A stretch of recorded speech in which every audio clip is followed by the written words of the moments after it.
আপনারা অবশ্যই অবগত আছেন বাংলাদেশে অনেক কিছু ঘটে যাচ্ছে। প্রতিনিয়ত নতুন নতুন দৃশ্য সামনে আসতেছে। ইতিমধ্যে আপনারা জেনেছেন বাংলাদেশের এতদিন যারা বড় গলায় কথা বলতো, স্বৈরাচারের দালালি করত, এই লোকগুলো আজ বিভিন্ন জায়গায় নিজের অপরাধের ভয়ে, পাপের ভয়ে এবং আইনের শাস্তির ভয়ে তারা দেশের বিভিন্ন প্রান্ত ধরে তাদের প্রিয় দেশ ভারতে পালাবার সময় তারা ধরা পড়তেছে। কথা বলেন ঠিক কিনা? এবং আপনারা জেনে খুশি হবেন যে বাংলাদেশে কয়েকজন বুদ্ধিজীবী, সাংবাদিক যারা এতদিন ইসলামের বিপক্ষ শক্তি হিসাবে কাজ করেছে এবং প্রতিবেশী রাষ্ট্রের এজেন্ডা অনুসারে তারা সেই দেশের অর্থ খেয়ে, অর্থ পেয়ে বাংলাদেশ থেকে যেন ইসলামী আদর্শ, ইসলামী মূল্যবোধকে যেন শেষ করা যায়, ইসলামী মূল্যবোধ যেন মানুষের হৃদয় থেকে মুছে ফেলা যায়, এই জন্য তারা অর্থ দিয়েছে এবং এই বুদ্ধিজীবীগুলোকে তারা কাজে লাগিয়েছে এবং ইসলামী ব্যক্তিত্বের ব্যাপারে তারা বিষোদ্গার করেছে এবং পাশাপাশি তাদের দেশের যে সমস্ত চ্যানেলগুলো আছে এই চ্যানেলগুলো বাংলাদেশে ফ্রি দেখার ব্যবস্থা করে দিয়েছে। বলুন নাউজুবিল্লাহ। এইগুলোর মাধ্যমে তারা বাংলাদেশে সংস্কৃতি অঙ্গনে, আকাশ সংস্কৃতির নামে তারা ভারতের যে সমস্ত চ্যানেলগুলো তারা পরক্রিয়াকে প্রমোট করে এবং আমাদের দেশীয় মা বোনেরা দেখবেন তারা যতটা আন্তরিকতার সাথে এই চ্যানেলগুলোর প্রতি নজর রাখে, ঠিক অনুরূপভাবে যদি তারা সেই একাগ্রতা নিয়ে যদি তারা নামাজের প্রতি মনোনিবেশ করত, নামাজের মধ্যে যদি তাদের খুশি খুশি ভাবটা আসতো, যেরকম তারা ওই স্টার জলসা বলেন, জি সিনেমা বলেন, জি বাংলা বলেন, এই সিনেমাগুলো দেখার নাম করে তারা দেখেন যে দুপুরে কাজ বিকালে করে, বিকালের কাজ রাত্রে করে, ঠিক এই কাজগুলোর পরিবর্তে তারা যদি নামাজের ব্যাপারে যদি তারা দায়িত্বশীল হতো এবং নামাজগুলোর ব্যাপারে যদি তারা আরও যদি এখলাস দেখাতে পারত, তাহলে এই মাগুলার মধ্য থেকেই হজরত রাবিয়া বসরির মতো মা আমরা পেয়ে যেতাম। কথা বলেন ঠিক কিনা? কিন্তু আমরা সেগুলি না পেয়ে আজ এমন এমন মা আমরা পাচ্ছি যে মাগুলো দুইটা সন্তানের মা হওয়ার পরেও স্বামীর সাথে 20 বছর 25 বছর সংসার করার পরেও ওই যে জি বাংলা, জি স্টার, জি সিনেমা দেখার কারণে আজ আরেকজনের হাত ধরে বাড়ি থেকে বের হয়ে যাচ্ছে। কথা কি বেশি বললাম না? ঠিক আছে বলেন ভাইয়েরা আমার।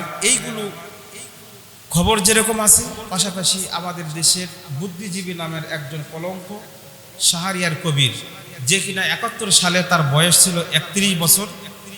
এই বেচারা ওই সময়ে যুদ্ধে না যেয়ে, মুক্তিযুদ্ধে অংশগ্রহণ না করে সে পাকিস্তানি সৈন্যদেরকে দেশীয় মুরগি সাপ্লাই দিত। এই জন্য তার ডাক নাম মুরগি কবির বলা হয়। এই ব্যক্তি পালানোর সময় ধরা পড়েছে, বাড়ি থেকে তাকে আটক করা হয়েছে এবং বাংলাদেশের 2 জন সিনিয়র সাংবাদিক, তারা শ্যামল দত্ত এবং মোজাম্মেল বাবু, তারা সবসময় স্বৈরাচারের দোসর ছিল। তারা ভারতে পালানোর সময় তাদের ময়মনসিংহ সীমান্ত বর্ডারে তাদেরকে আটক করে জনতা। আমি আজকের এই আলোচনার মাধ্যমে আমি দেশবাসীর পাশে আহ্বান জানাবো, এইভাবে দেশের যে সমস্ত প্রান্তদের, বিশেষ করে যে সমস্ত সীমান্ত এলাকা দিয়ে মানুষ চোরা কারবারিরা পাচার হয়, মানুষ এক ভিতর দিয়ে গোপনে পাচার হতে পারে, দেশের বাইরে যেতে পারে, এইগুলোতে আপনারা নজর রাখবেন এবং এই দেশের অপরাধীরা যেন কখনোই পালাতে না পারে। তারা একসময় বাংলাদেশের আলেম ওলামাদেরকে বলতো রাজাকার, বলতো কিনা বলেন? তারা নাকি পাকিস্তানের দালালি করে। কিন্তু আপনারা বলেন, দেশে এই যে বিগত 15 বছর এত আলেম ওলামাদের উপরে জুলুম নির্যাতন হয়েছে, কোনো আলেম ওলামা কি পাকিস্তানে গিয়েছে? পাকিস্তানে পয়সা খেয়েছে, কয়েক কাছে রিপোর্ট আছে।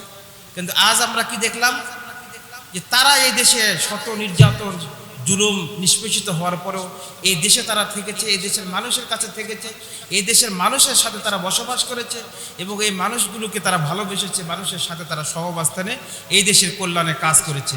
আর আজকে যারা আলেমদেরকে পাকিস্তানের রাজাকার বলতো, আজ তারা নিজেরা প্রমাণ দিয়েছে যে তারা ভারতের রাজাকার ছিল এবং তারা ওই দেশ থেকে পয়সা পেয়েছে, পয়সা খেয়েছে এবং ওই পয়সাতে বাংলাদেশে ইসলামের বিরুদ্ধে কাজ করেছে, সেটা আজকে প্রমাণ হচ্ছে।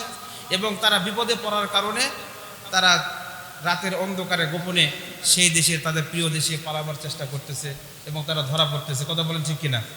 তো ভাইয়েরা আমার, এই খবরগুলো যেরকম আছে, পাশাপাশি আরেকটা বেদনা বিধুর একটা খবর আপনাদেরকে দিতে চাই। সেটা হচ্ছে, যারা নেট দুনিয়ায় চোখ বুলান, যারা খবর রাখেন, তারা একটা বিষয় গতকালকে আপনারা নিউজ দেখেছেন, যে বাংলাদেশের গণ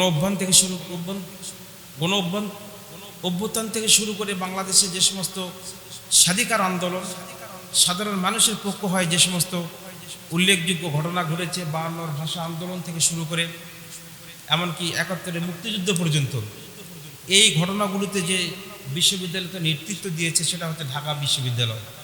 এবং ঢাকা বিশ্ববিদ্যালয় এই উপমহাদেশের একটা অন্যতম শ্রেষ্ঠ বিদ্যাপীঠ, প্রাচ্যের অক্সফোর্ড বলে খ্যাত।